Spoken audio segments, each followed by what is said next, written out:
ചേച്ചി, ഗംഗാ മേഡത്തിനെ കല്യാണം കഴിക്കണമെന്ന് ചേച്ചി പോയി വല്യുഞ്ഞിനോട് പറയോ? വല്യുഞ്ഞി കെട്ടിയ താലി എന്റെ കഴുത്തിൽ കിടക്കുമ്പോ ഞാൻ എങ്ങനെയാ പോയി വല്യുഞ്ഞിനോട് പറയാ? എന്നാ വിലാസിനി മേഡം വന്ന് ഇങ്ങനെ ഒരു കാര്യം പറഞ്ഞത് വല്യുഞ്ഞിനെ അറിയിച്ചാലോ? അതറിഞ്ഞ വല്യുഞ്ഞി നേരെ ചെന്ന് വിലാസിനി മേഡത്തിനോട് വഴക്കുണ്ടാക്കും. അതൊക്കെ വലിയ പ്രശ്നമാവും. പിന്നെ എന്ത് ചെയ്യും ചേച്ചി?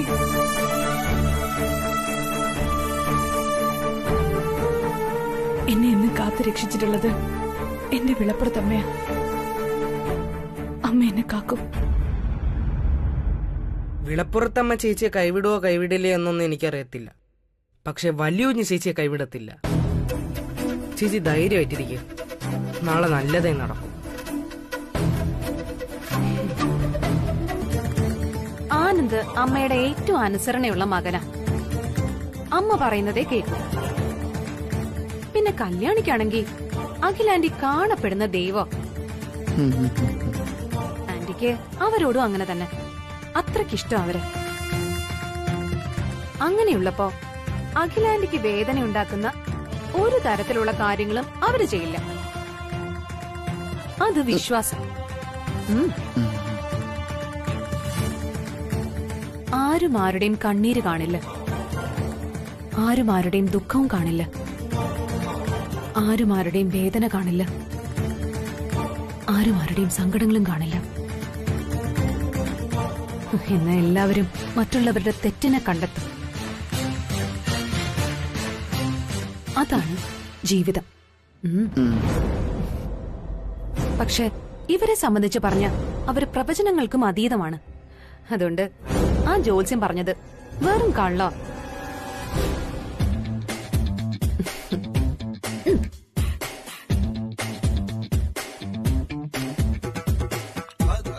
ഇവളിത് എന്തുകൊണ്ടായി പറയുന്നേ? മനുഷ്യന് ഈ ടെൻഷൻ അടിച്ചിരിക്കുന്ന സമയത്ത് ഫിലോസഫി പറഞ്ഞുകൊണ്ട് കളിക്കുക. ഇത് കുഴപ്പമാണല്ലോ. ബ്രോയും കല്യാണിയും കുറിച്ച് ഇവളുടെ ധാരണ എങ്ങനെയാണെങ്കിൽ സത്യം അറിയുമ്പോ ഇവിടെ എങ്ങനെ പ്രതികരിക്കും എന്റെ നാരായണ? കല്യാണി ഇവിടുത്തെ മൂത്ത മരുമകളായിട്ട് വന്നാൽ ഇവളെ അംഗീകരിക്കോ? നീ എന്താടാ ആലോചിക്കുന്നേ? ഞാൻ പറഞ്ഞ നേരല്ലേ?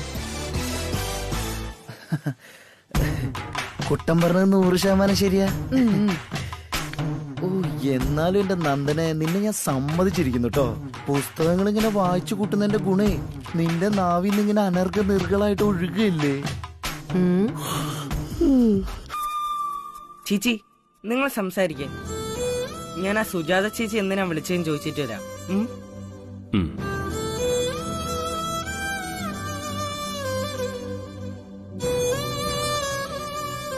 വല്യുഞ്ഞെ, എനിക്ക് എന്തോ വല്ലാത്തൊരു പേടി. ഇങ്ങനെ പേടിച്ച പനി കൂടും കല്യാണി.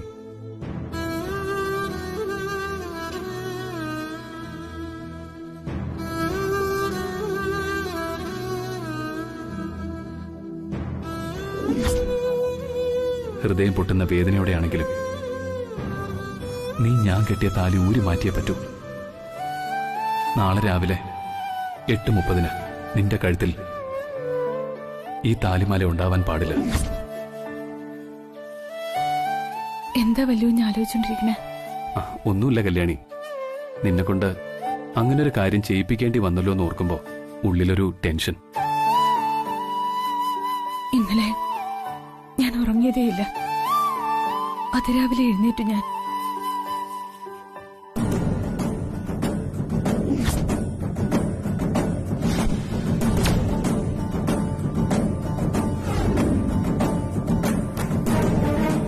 വല്യുഞ്ഞിന്റെ താലി വീണത് കല്യാണിയുടെ ഹൃദയത്തിലേക്കാ.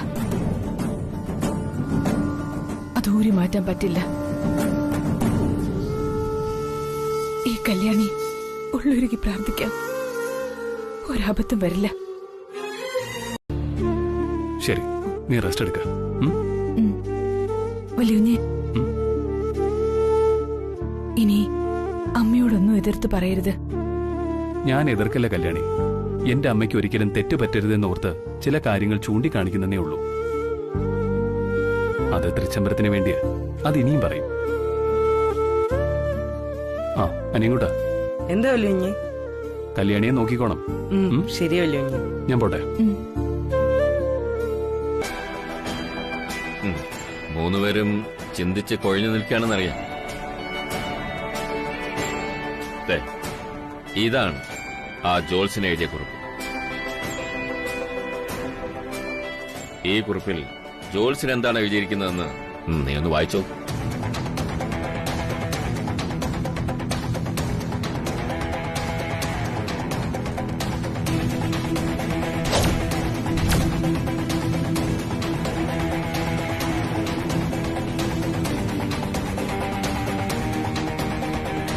ബ്രോ എന്താ അതിൽ എഴുതിയിരിക്കുന്നത്?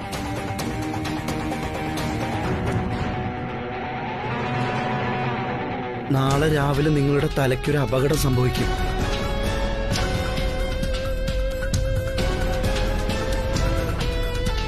പക്ഷെ നിങ്ങൾ ചെയ്ത സത്കർമ്മം കൊണ്ട് തലനാരിഴയ്ക്ക് രക്ഷപ്പെടും.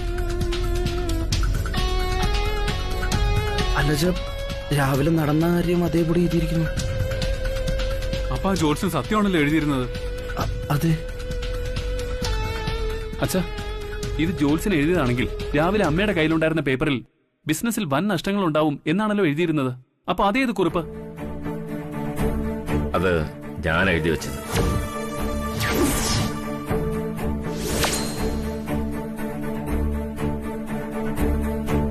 എന്താ അച്ഛൻ ഈ പറയുന്നേ? ലെറ്റർ മാറ്റിയത് അച്ഛനാണെന്നോ? അതെ.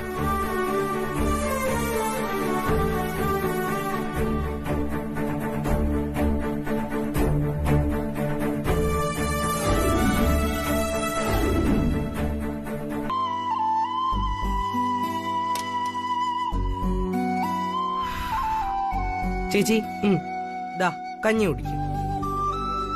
ഇങ്ങനെ ഒന്നും കഴിക്കാതിരുന്ന പനി കൂടും. തൃച്ചംബരത്ത് എന്താ നടന്നെന്ന് ഒന്നും അറിയാൻ പറ്റുന്നില്ലല്ലോ. എനിക്കെന്തോ വല്ലാത്തൊരു പേടി പോലെ. അവിടെ എന്തൊക്കെയാ നടക്കുന്നെന്ന് ഒന്ന് പോയി തിരക്കിട്ട് വരുമോ നീ? ശരി, ഞാൻ പോയി തിരക്കിട്ട് വരാം. ആദ്യം ചേച്ചി കഞ്ഞി കുടിക്കുക. ആദ്യം നീ പോയി തിരക്കിട്ട് വാ, അതിനുശേഷം ഞാൻ കഞ്ഞി കുടിക്കാം. ഇങ്ങനെ വാശി പിടിക്കാതെ ചേച്ചി. എന്തെങ്കിലും കഴിച്ചില്ലെങ്കി ചേച്ചി അഖില മേഡം.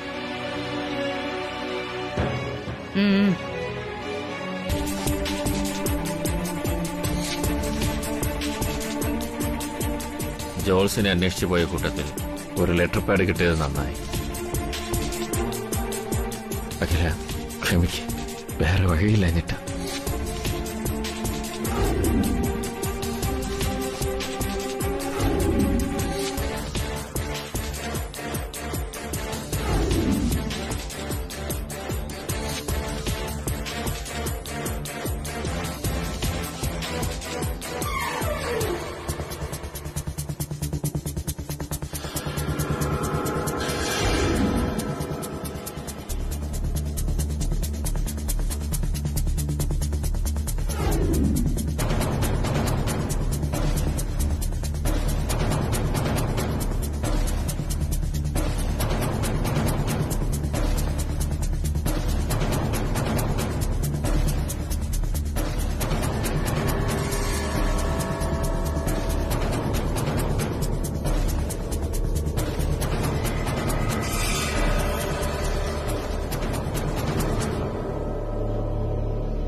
എന്താ ആന്റി ഇത്ര ആലോചിക്കുന്നത്? ആലോചിക്കാതിരിക്കാൻ പറ്റില്ലല്ലോ. പക്ഷേ എത്ര ആലോചിച്ചിട്ടും ഒരേ ഉത്തരം കിട്ടുന്നത്. അല്ല ഗംഗേ, ഈ കണ്ടതും അറിഞ്ഞതും ഒന്നും അല്ല സത്യം എന്നൊരു തോന്നൽ. ആന്റി എന്താ ഉദ്ദേശിക്കുന്നത്? എനിക്കൊന്നും മനസ്സിലാവുന്നില്ല. എന്തിന്റെ ഉത്തരവ് പറഞ്ഞു വരുന്നത്?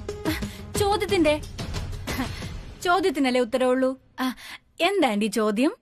ഒറ്റ ചോദ്യമുള്ളൂ, നീ എപ്പോഴാ ഇവിടെ നിന്ന് പോകുന്നേ? അവളുടെ ഒരു ചോദ്യോത്തര പങ്ക്തി. ആ ജോൾസിന്റെ കാര്യം ഞാൻ പറഞ്ഞത്. ജോൺസിന്റെ കാര്യോ? അത് കള്ള ജോൾസിനാണെന്ന് തെളിഞ്ഞല്ലോ. ബിസിനസ്സിൽ വൻ നഷ്ടം ഉണ്ടാവുമെന്ന് പറഞ്ഞിട്ട് അത് തിരിച്ചല്ലേ സംഭവിച്ചത്? അപ്പോഴേ അറിഞ്ഞൂടെ ആന്റി അത് പൊട്ട ജോൾസിനാണെന്ന്? അതെ ആന്റി, അത് തെളിഞ്ഞല്ലോ. പിന്നെ അതിനെക്കുറിച്ച് എന്താ ആലോചിക്കാൻ? ഗംഗേ, നീ ആ ലാമ്പ് പൊട്ടി വീണത് ശ്രദ്ധിച്ചോ? തലനാരിഴയ്ക്ക അഖില രക്ഷപ്പെട്ടത്. ഒരു പക്ഷേ ആ ജോത്സ്യരുടെ കുറിപ്പിൽ അതായിരുന്നെങ്കിലോ? ആന്റി, അതെ, ജോത്സ്യരുടെ കുറിപ്പ് ആരോ മാറ്റിയതാകാനാ വഴിയെന്നാ എന്റെ മനസ്സ് പറയുന്നത്.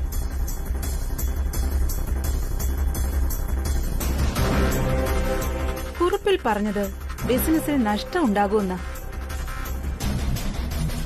പക്ഷേ ഉടൻ തന്നെ മാനേജറുടെ ഫോൺ വരിക കോടികളുടെ ലാഭമാണെന്ന് പറയുക, അതും രാവിലെ 8:30 മണിക്ക്.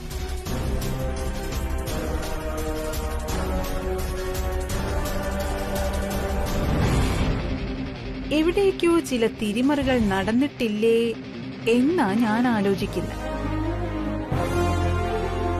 ഇതിന്റെ സത്യാവസ്ഥ കണ്ടെത്തിയേ പറ്റൂ.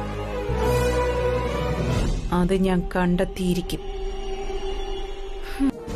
ബ്രോ കല്യാണി ജാതകം ഭാര്യ ഭർത്താക്കന്മാരുടെ ജാതകമാണെന്ന് അറിഞ്ഞപ്പോ നന്ദനയ്ക്ക് യാതൊരുവിധ ഭാവഭേദവും ഇല്ലായിരുന്നു. അതും അവള് ഭയങ്കര കൂളായിട്ട് നേരിട്ട്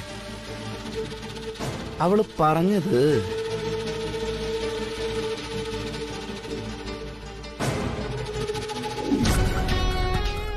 ആനന്ദ് അമ്മയുടെ ഏറ്റവും അനുസരണയുള്ള മകനാ. അമ്മ പറയുന്നതേ കേട്ടു.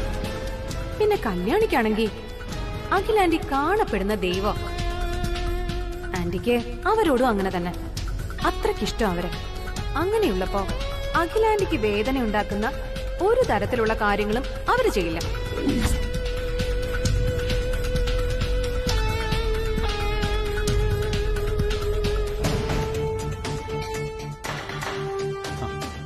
നന്ദന പറഞ്ഞത് നന്ദനയുടെ വിശ്വാസം.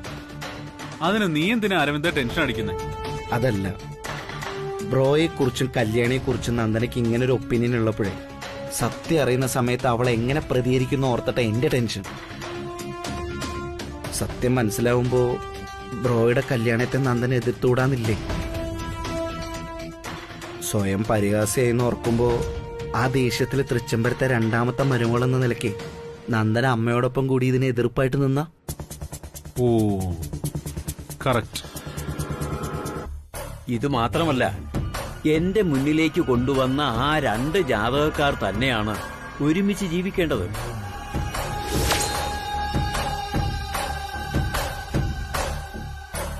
അവരെ പിരിക്കാൻ എന്തൊക്കെ തന്ത്രങ്ങൾ പയറ്റിയാലും ആര് വിചാരിച്ചാലും നടക്കില്ല. എല്ലാം ദൈവഹിതം.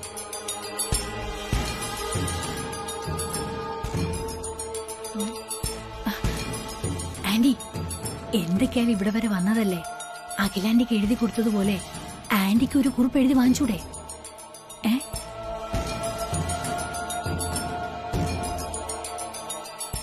ജോത്സ്യരെ, എനിക്കും അഖിലേച്ചിക്ക് എഴുതി കൊടുത്തതുപോലെ ഒരു കുറിപ്പ് എഴുതി തരാൻ പറ്റുമോ? അങ്ങനെയാകട്ടെ.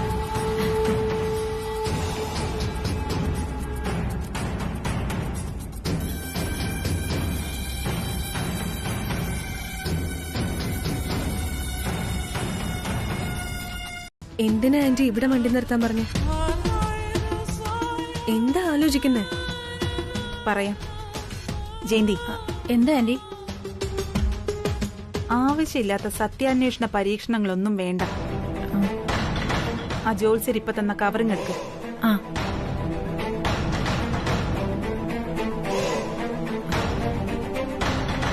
അത് പൊട്ടിച്ച് വായിച്ചേ.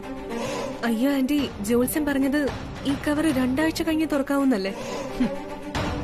ജോത്സ്യൻ പറഞ്ഞതുപോലെ കേൾക്കാൻ ഞാൻ അഖിലാണ്ടേശ്വരിയൊന്നും അല്ല. അഖില ആ കുറിപ്പ് നേരത്തെ വായിച്ചിരുന്നെങ്കിൽ ഈ പ്രശ്നം വരുമായിരുന്നു. അഖില കാണിച്ചതുപോലത്തെ വിഡ്ഢിത്തരമൊന്നും വിലാസിനി കാണിക്കില്ല. ആ ആന്റി പറയുന്നതാ അതിന്റെ കറക്റ്റ്. നീ അത് വായിച്ചേ.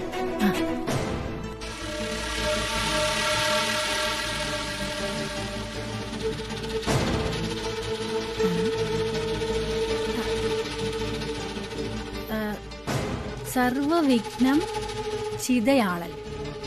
എന്ത്? സർവവിഘ്നം ചിതയാളൽ. സർവവിഘ്നം ചിതയാളൽ. ചിതയോ? ആരുടെ ചിത?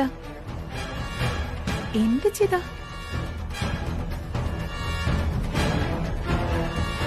ഇത് പ്രശ്നമായല്ലോ. എന്തോ പ്രശ്നമാണ് ആന്റി. എനിക്ക് പേടിയാവുന്നു.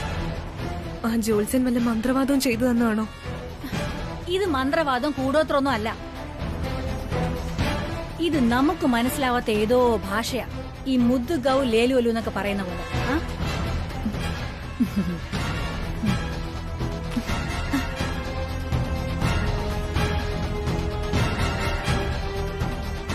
സർവവിഘ്നം ചിതയാളൽ. ഇത് വല്ലാത്ത പുലിവാലായല്ലോ. ഇതിപ്പോ എങ്ങനെ മനസ്സിലാക്കും? അയാളുടെ കുറിപ്പടി നോക്കി നമുക്ക് അഡ്വാൻസ് ആയി വല്ലതും പ്ലാൻ ചെയ്യാന്ന് വിചാരിച്ചാ വണ്ടി നിർത്താൻ പറഞ്ഞത്. ഒരു കാര്യം ചെയ്, നീ വണ്ടി എടുക്ക്. ഇതാ, നിങ്ങൾ അഖിലയോട് കാര്യങ്ങൾ അവതരിപ്പിച്ച ടൈമിംഗ് ശരിയായില്ല. കറക്റ്റ് ടൈമിങ്ങിന് ഞാൻ അങ്ങോട്ട് ചെന്നിരുന്നെങ്കിൽ ലാമ്പ് നെറുകന്തലേ വീണ് ഇന്ന് എന്റെ കാര്യത്തിൽ ഒരു ധാരണയായേനെ. ഈശ്വര, ടൈമിംഗ് തെറ്റിയത് കാര്യമായി. ഓ പ്ലീസ്.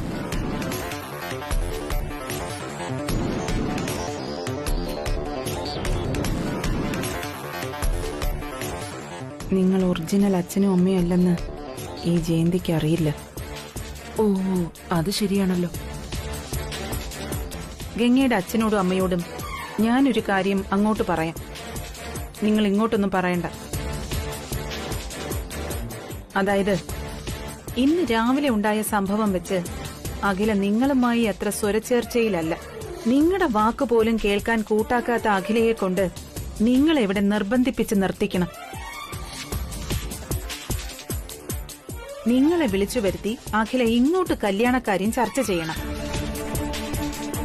അതിനുള്ള വഴിയാ നമ്മൾ ആലോചിക്കേണ്ടത്. ഈ അന്തരീക്ഷത്തിൽ നിന്നൊന്ന് മാറിയാ ചിലപ്പോ ആ മൂടോട്ടൊന്ന് മാറിയേക്കും. അതിനിപ്പോ എന്ത് ചെയ്യും? എങ്ങോട്ടേക്കെങ്കിലും ഒന്ന് കൂട്ടിക്കൊണ്ടു പോയാലോ എന്ന് ഞാൻ ആലോചിക്കുക. അതിനൊരു പറ്റിയ സ്ഥലം പറ. കല്യാണിനോട് ചോദിച്ചാൽ അവൾ ഏതെങ്കിലും അമ്പലങ്ങളെ പറയൂ. ഒന്നുമില്ല, നീ അവളോട് തന്നെ ചോദിക്കും.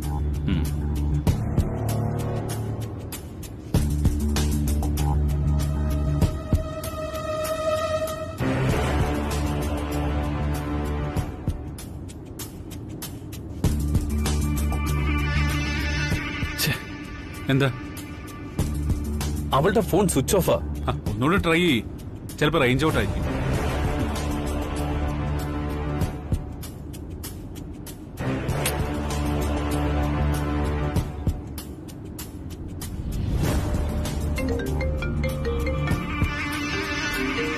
കല്യാണിയാണോ? അല്ല, അച്ഛനാ. ഹലോ ഹലോ, ആനന്ദ്, നീ എവിടെയാ? ഞാൻ കമ്പനിയിൽ നിന്ന് വന്നോണ്ടിരിക്കുക അച്ഛാ. നീ വേഗം വേണുവിന്റെ ഹോസ്പിറ്റലിലേക്ക് വാ. ഹോസ്പിറ്റലിലേക്കോ? എന്താ അച്ഛാ? ഒരു ആക്സിഡന്റ്.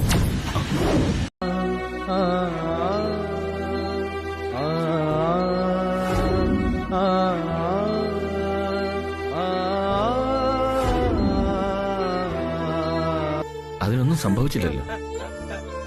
മോനെ, കരയാതെ. കല്യാണിക്കൊന്നും വരില്ല. വാ നീ കൂട്ട. ചെല്ലേ. സുബ്രചേട്ടാ,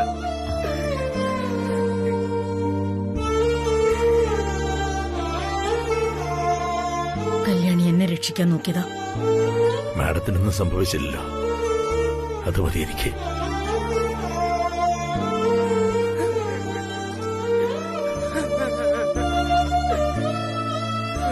ഇടിച്ച കാറിന്റെ നമ്പർ ഓർമ്മയുണ്ടോ അമ്മയ്ക്ക്?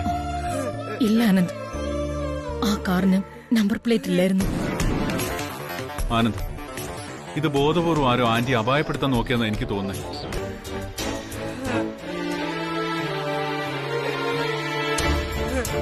അഖിലേ, സുബ്രു പറയുന്നതിലും കാര്യമാണ്.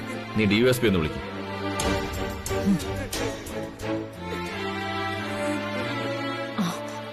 ഡോക്ടർ, കല്യാണിക്ക് എങ്ങനെയുണ്ട്? എക്സ്റേയിൽ ചെറിയൊരു പൊട്ടൽ മാത്രമേ കണ്ടോളൂ. വേദനയുള്ള സ്ഥിതിക്ക് ഒന്ന് സ്കാൻ ചെയ്ത് നോക്കണം.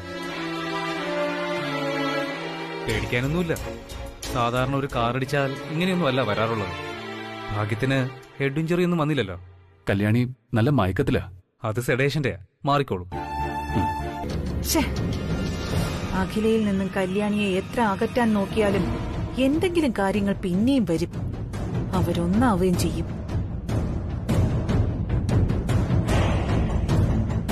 അതെ, വാസ്തവത്തിൽ ഈ പദ്ധതി ഒരു പരാജയമേ അല്ല. അവള് വീഴേണ്ടവളാ. ഈ തൃച്ചംബരത്തിന്റെ ഏറ്റവും വലിയ ശാപം. ആ വീഴ്ചയിൽ നിന്നും അവൾ ഒരിക്കലും എഴുന്നേക്കാൻ പാടില്ല. അതിനുള്ള കരുക്കൾ നമ്മൾ നീക്കണം. അവളുടെ നാശം കാണാതെ എനിക്കോ നിനക്കോ ഒരിക്കലും സ്വസ്ഥമായി ഉറങ്ങാനാവില്ല.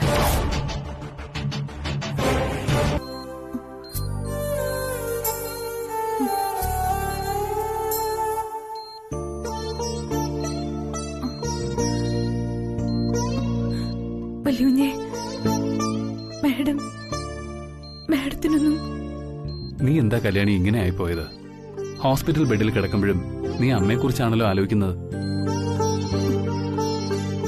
അമ്മയ്ക്ക് ഒന്നും പറ്റിയിട്ടില്ല. ഒരു വലിയ അപകടത്തിൽ നിന്ന് നീ അമ്മയെ രക്ഷിച്ചത്. അതിന് നിന്നോട് എങ്ങനെ നന്ദി പറയണമെന്നറിയില്ല. എന്താ വല്യുഞ്ഞേ ഇങ്ങനെ? നന്ദി പറയാണോ? അതും എന്നോട്? അമ്മ ആപത്തിപ്പെട്ട് രക്ഷിക്കേണ്ടത് എന്റെ കടമയല്ലേ? അച്ഛനും അനിയും കുട്ടനും ഒക്കെ അവര് നിന്റെ വിളപ്പുറത്ത് അമ്മയെ കാണാൻ പോയിരിക്കുക.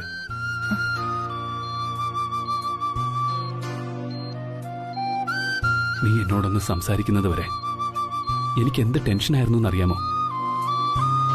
നിന്നെ നോക്കി ഇവിടെ തന്നെ ഉണ്ടാവണമെന്ന് ചുമതലപ്പെടുത്തിയിട്ട് പോയിരിക്കുക അമ്മ.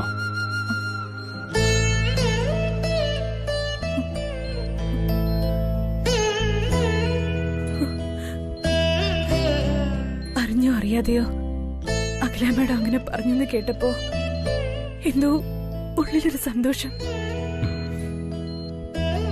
പെട്ടെന്ന് വേദന അങ്ങ് മാറിയതുപോലെ.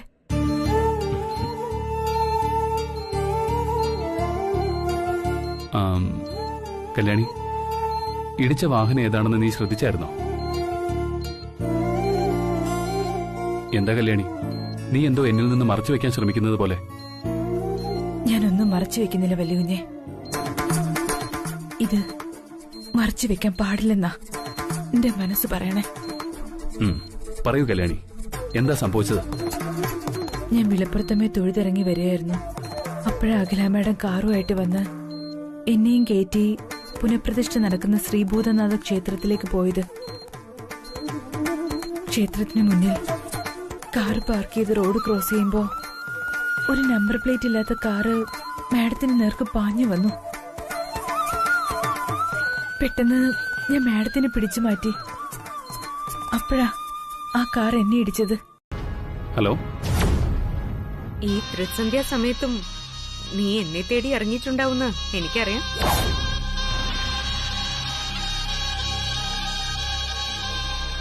എന്താ ആനന്ദ്, നിന്റെ മൗനത്തിന് ഒരു വേട്ടക്കാരന്റെ പരുങ്ങലുണ്ടല്ലോ.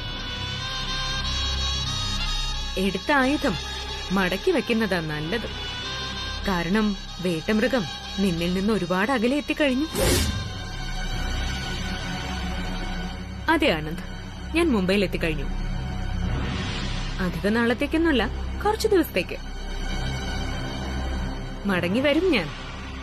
അന്ന് ചിന്തിച്ചാൽ മതി നീ എന്നെ മുറിവേൽപ്പിക്കുന്നതിനെ കുറിച്ച്. നീ മുംബൈയിലല്ല, ഏത് പാതാളത്തിൽ പോയി ഒളിച്ചാലും നിന്റെ കണക്ക് ഞാൻ കുറിച്ചു വെച്ചിട്ടുണ്ട്. എന്റെ അമ്മയെ കൊല്ലാൻ ശ്രമിച്ച നീ മരണവേദനയും മനോവേദനയും ഒരുമിച്ച് അനുഭവിക്കാൻ തയ്യാറായിരിക്കും. ഇന്നല്ലെങ്കിൽ നാളെ ഇവിടെ വെച്ചോ നീ ഉള്ളിടത്ത് വെച്ചോ അത് സംഭവിച്ചിരിക്കും. നാളെ വേദനിപ്പിക്കുന്ന കാര്യമല്ലേ, അതവിടെ നിക്കട്ടെ. ഇപ്പോ നീ ചെന്ന് അടുക്കളക്കാരിയുടെ ജീവന് കൂട്ടിരിക്ക. നിനക്ക് പറ്റുവോളം ഇരിക്ക. കൂടെ കൂടെ ആകാശത്തേക്ക് കൂടി മലർന്നു നോക്കണം. അവളുടെ ജീവനെടുക്കാനുള്ള കഴുകൻ വട്ടമിട്ട് പറക്കുന്നുണ്ടോ എന്ന് നോക്കാം. അതിനു മുമ്പ് ചെറിയൊരു നോവെങ്കിലും നിനക്ക് ഞാൻ തരണ്ടേ?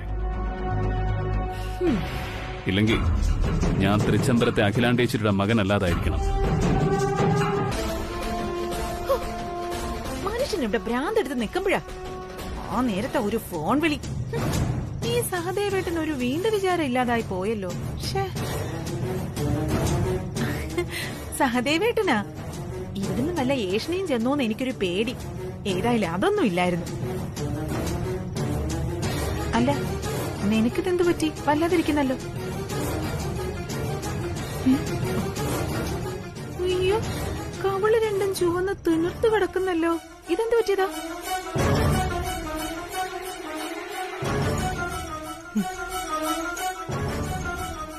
ആനന്ദ് അവനെന്റെ കരണത്തടിച്ച ആന്റി. എന്തിന്? അതെ ആന്റി,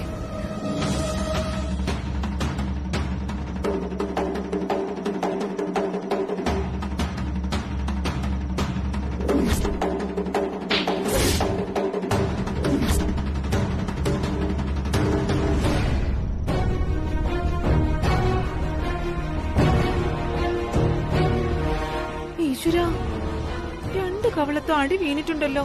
കവൾ അങ്ങ് പൊള്ളി ചുവന്നു പോയി. നീ എന്തിനാ ഗംഗ അവന്റെ മുന്നിലേക്ക് ചെന്നത്? ഞാൻ അങ്ങോട്ട് ചെന്നതല്ല. എന്റെ മുറിക്കകത്ത് കയറി വന്ന് ഓർക്കപ്പുറത്ത് എന്നെ തല്ലിയത്.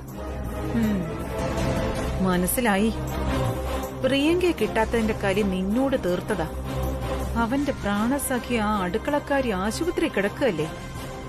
കാലൊടിഞ്ഞ ആ കിടപ്പ് കാണുമ്പോ അവന് സഹിക്കോ? നാശം, അവൾക്ക് മരണമില്ലല്ലോ ആന്റി. അവൾ ഒരിക്കൽ കൂടി രക്ഷപ്പെട്ടെന്ന് കരുതി നമ്മൾ നിരാശപ്പെടേണ്ട കാര്യമൊന്നുമില്ല. തൽക്കാലം കാലൊടിക്കാനെങ്കിലും നമുക്ക് പറ്റിയല്ലോ. ആനന്ദ് എത്ര കണ്ട് അവളെ കാത്തു സൂക്ഷിച്ചാലും അവളുടെ മരണം നമ്മൾ ഉറപ്പാക്കും. ഇന്നല്ലെങ്കിൽ നാളെ. ഇത്രയൊക്കെ ആയ സ്ഥിതിക്ക് ഇനി ഇവളുടെ കാര്യം കഴിഞ്ഞിട്ട് മതി അഖിലയെയും ആനന്ദിനെയൊക്കെ നേരിടുന്നത്.